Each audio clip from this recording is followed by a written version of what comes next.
इस वक्त हम मुंबई सेंटर के उस कार शेड में मौजूद हैं जहाँ पे वो ट्रेन यहाँ लाकर जो है खड़ी की गई है तफ्तीश के लिए। और रेलवे कमिश्नर भी जो है अभी इस इलाके में जो है आए और यहाँ पे जो है जो रेलवे कमिश्नर जो है रविंद्र शिशवे वो यहाँ जो है तफ्तीश के लिए आए हैं। इसके साथ साथ यहाँ जो पुलिस की टीम है, फॉरेंसिक की टीम है, वो यहाँ मौजूद है। जानकारी के मुताबिक ये फायरिंग ट्रेन के B5 और B6 में हुई है। यहाँ मुलजिम जो चेतन सिंह है वो अपने साथी ASI पर फायरिंग की और फिर जो मुसाफिर हैं उन पर फायरिंग की, जिनके नाम जो है अब्दुल कादर भाई, मोहम्मद हुसैन भानपुर वाला और अख्तर अब्बास है। सदर मोहम्मद हुसैन है, जबकि रेलवे पुलिस अफसर जिन पर मुलजिम ने फायरिंग की है उनका नाम टीकाराम मीना बताया जा रहा है। वारदात में कुल 4 लोग जख्मी हुए थे, जिन्हें गोली लगने के बाद शताब्दी अस्पताल ले जाया गया, लेकिन सबकी मौत हो चुकी थी। और अब जो है मकतूलैन का पोस्ट मार्टम कांदिवली के इसी शताब्दी अस्पताल में किया जा रहा है।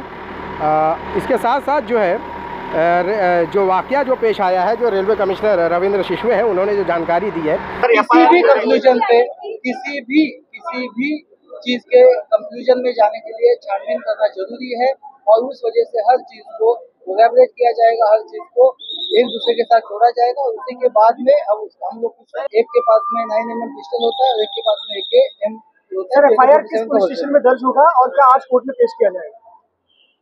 अभी FIR दर्ज हो रहा है, इसके बाद में जो भी रहेगा, जो अपडेट है वो हम प्रेस रिलीज के जरिए आपको उन्होंने बताया है कि बोरेवली मीरा रोड स्टेशन के दरमियान ये वाक़या पेश आया है। GRP मुंबई के जो जवान हैं उन्होंने मुलजिम कांस्टेबल को जो है मीरा रोड बोरीवली से गिरफ्तार किया और उसके बाद मुलजिम को बोरेवली पुलिस स्टेशन लाया गया। दोनों RPF एहलकार ड्यूटी पर थे और सरकारी काम के लिए मुंबई आ रहे थे। उसी दौरान जो है उसने अपनी सर्विस AK-47 से गोली चलाई। चूँकि रेलवे अफसर ने ये बात बताई है कि AK-47 में इस बात का ऑप्शन रहता है कि गोली कितनी चलाई जाए। उस वक्त उस AK-47 से एक वक्त में एक गोली चलाए जाने के ऑप्शन पर उसे सेट किया गया था।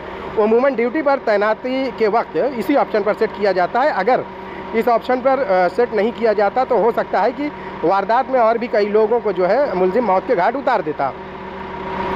वारदात जो है सुबह पेश आई है और उसके बाद जो है रेलवे कमिश्नर रविंद्र शिशवे ने इस बारे में बात करते हुए कहा है कि इब्तदाई तहकीकात में जो है जो बात पता चली है उससे हम किसी खातिर ख्वाह नतीजे पर नहीं पहुंच सकते और इसके लिए आला सतह जांच टीम बनाई गई है। लेकिन रविंद्र शिशवे से इस बारे में जो है कई सवालात किए गए कि आखिर मुलजिम ने जिन लोगों को मौत के घाट उतारा है वो 3 के तीनों मुसलमान थे, उनकी शिनाख्त उसने किस तरह से की है। इस बारे में उन्होंने जवाब नहीं दिया और उन्होंने जांच का हवाला दिया है कि जांच जब मुकम्मल होगी तो इस बारे में भी जो है खुलासा किया जा सकेगा।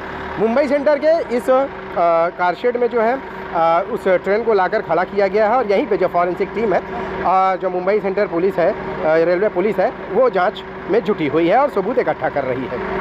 में रेलवे पुलिस ने ये कहा है कि अगर मुलजिम से जब तक मुकम्मल तफ्तीश नहीं हो जाती इस बारे में कुछ भी नहीं कहा जा सकता। लेकिन एक अहम सवाल ये है कि मुलजिम ने जिन 3 मुस्लिम लोगों को जो है मौत के घाट उतार दिया है उनकी शिनाख्त उसने किस तरह से की है, क्योंकि उस बॉगी में और भी लोग मौजूद थे जिनको गोली नहीं लगी।